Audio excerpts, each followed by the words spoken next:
Do you really have true friends in your life? Many people believe they do, but the reality is that true friendship is rare.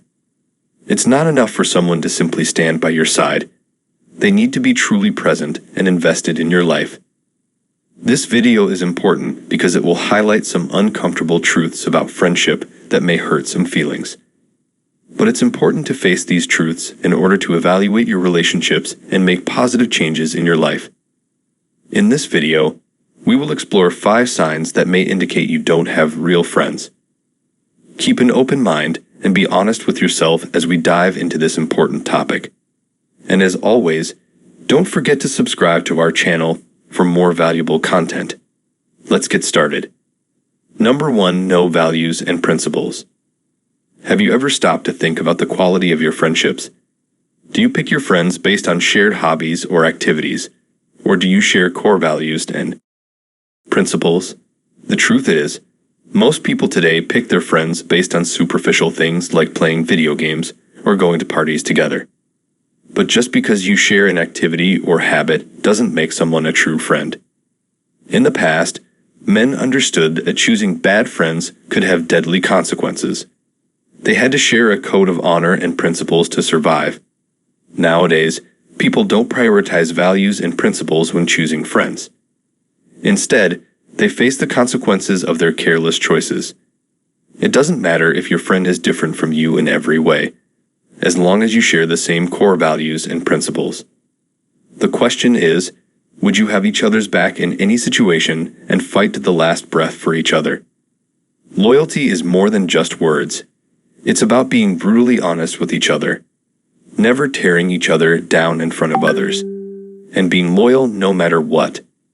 If your friendship is only based on having fun together or doing an activity together, it's not a true friendship. Don't be fooled by the illusion of friendship that comes from shared hobbies or activities.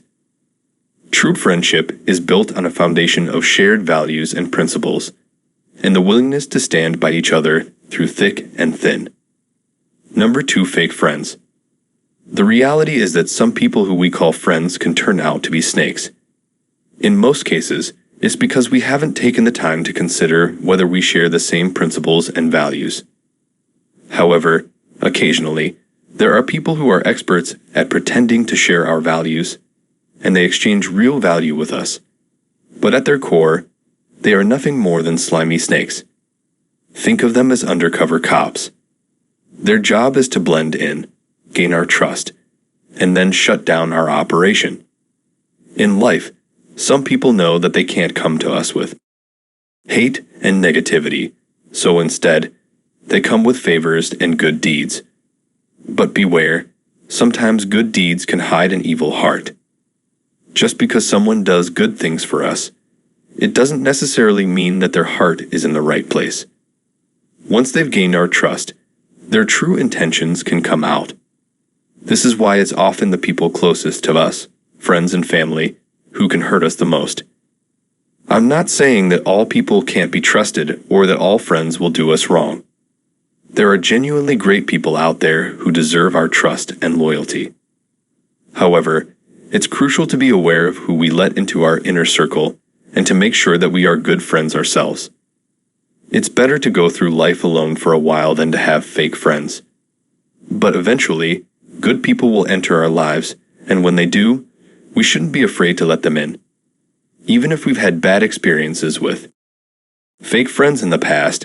We must remember that iron sharpens iron. Number 3, exchange of value.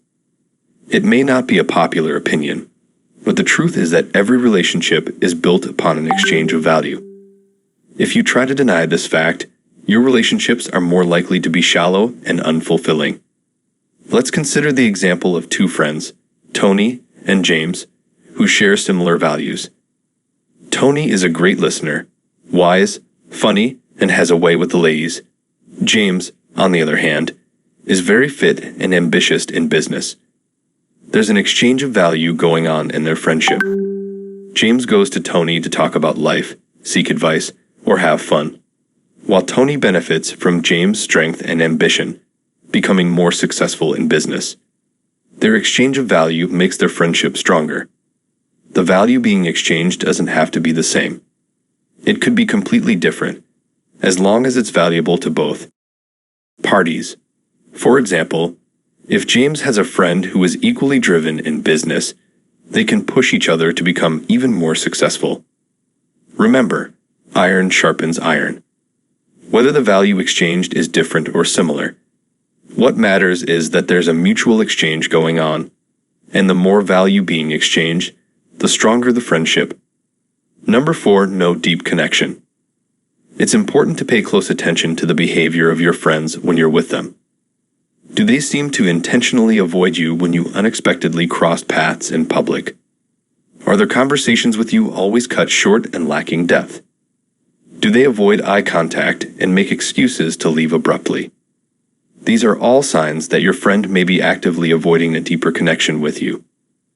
Learning to read body language is crucial in all types of relationships, including friendships.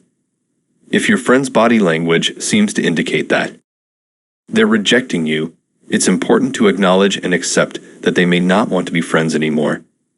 For instance, they may turn their body slightly away from you, cross their arms, or appear tensed and uncomfortable. They may even avoid making eye contact with you. If you suspect that your friend is trying to avoid connecting with you, it's best to give them space and focus your energy elsewhere. It's important to remember that not all friendships are meant to last forever, and that's okay. Prioritize investing in relationships with people who value and appreciate your friendship. Number 5, lack enthusiasm in responses. Have you ever had a conversation with a friend and felt like you were pulling teeth to get a response out of them? Or maybe you initiated a conversation about something you're excited about, but the response lacked enthusiasm or interest. This could be a sign that they are not as invested in the friendship as you are. When someone is not interested in a conversation or does not want to continue a friendship, they may give you short or vague responses. For example, if you ask them how they're doing, they may respond with a simple "good" or "fine" and not expand on their answer. They may also avoid engaging in conversations altogether and not respond to your messages or calls. If you notice that your friend is consistently giving short, unenthusiastic responses or not responding at all, it could be a sign that they are no longer interested in the friendship. It's important to pay attention to these cues and respect their boundaries if they are not interested in continuing the friendship. It's okay to move on and invest your time and energy in friendships that are mutually fulfilling. So there you have it, the harsh reality about friendships. It may be uncomfortable to admit, but most of us don't have true, genuine friends. Just because someone is standing by your side doesn't mean they're truly there for you.